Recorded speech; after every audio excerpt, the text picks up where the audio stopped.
Bonjour à tous. Aujourd'hui, les critiques que nous allons mettre en position latérale de sécurité seront celles du bashing de Batman v Superman.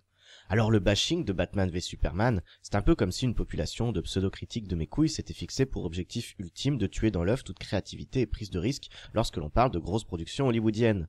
En fait, c'est exactement ça, le bashing de Batman v Superman. Une masse de gens qui applaudit des deux mains chaque étron sorti de l'usine à pognon Marvel Disney, mais qui joue les peines à jouir lorsqu'un studio veut mettre ambitieusement la barre un peu plus haute. Le bashing de Batman v Superman, c'est reprocher le manque d'humour et le parti pris premier degré à un film qui tente de livrer une réflexion sur des thématiques parfois très graves et sérieuses, comme le terrorisme, la religion, la mythologie ou les médias. Le bashing de Batman v Superman, c'est se complaire dans un soi-disant non-respect des personnages du comics, alors que Snyder comme la Warner se sont évertués à scander que leurs protagonistes seront très différents de tout ce que l'on a déjà pu voir au cinéma.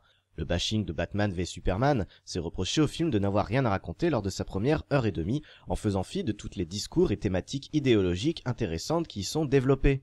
Alors oui, effectivement, si pour vous être biberonné au film Marvel vous satisfait au plus haut point et que le seul intérêt d'un film de super-héros est son plaisir immédiat, il se pourrait que vous soyez sacrément déstabilisé par Batman vs Superman, l'aube de la justice. Pour les autres, qui espèrent que le blockbuster puisse être un peu plus que de vulgaires concours de beats en CGI, vous ne pourrez qu'apprécier l'ambition, la démesure et la prise de risque que constitue cette énième itération des héros de DC Comics.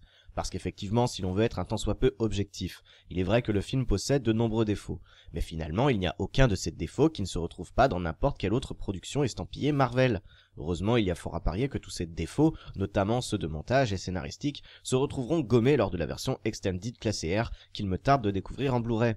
Le bashing de Batman v Superman, c'est blâmer un scénario qui essaie de faire rentrer au chausse-pied tous les éléments d'un futur Justice League, alors que l'on accueille avec le sourire chaque sortie du MCU, qui ne sont pourtant que des bandes-annonces pour le film suivant. Le bashing de Batman v Superman, c'est reprocher à Zack Snyder et à Warner de faire un vrai film de cinéma avec une véritable direction artistique, contenant plus de plans iconiques en 10 minutes de film que n'en aura jamais n'importe quelle prod Marvel. Le bashing de Batman v Superman, c'est en fin de compte la clarification qu'il existe deux poids de mesure et que le public n'aime pas être amené en dehors de ses attentes, préférant bouffer de bons gros produits marketing de masse, si tant est que ce dernier le caresse dans le sens du poil. Un truc que Josh Trank pourra confirmer. Reste à savoir quel type de film vous voulez soutenir. De mon côté, j'aurai toujours plus de facilité à pardonner à celui qui se plante, plutôt qu'à celui qui n'essaye pas.